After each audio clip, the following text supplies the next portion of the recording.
اهلا بيكم وفيديو جديد على قناتي مع ميمة. انا ممكن ابوظ لك الفرح، في واحد من صحابه رخم.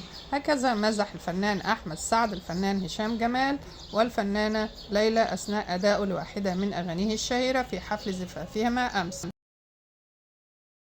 في واحد من صحابه غلط، فانا ممكن ابوظ لك الفرح. افضل كده لحد الصبح. نلتزم الدقه.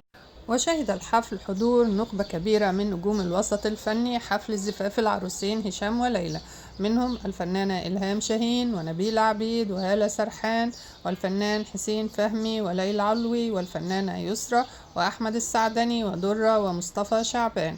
ألف مبروك للعروسين. لو وصلتوا لحد هنا ما تنسوش الاشتراك في القناة ولايك للفيديو. أشوفكم في فيديو جديد.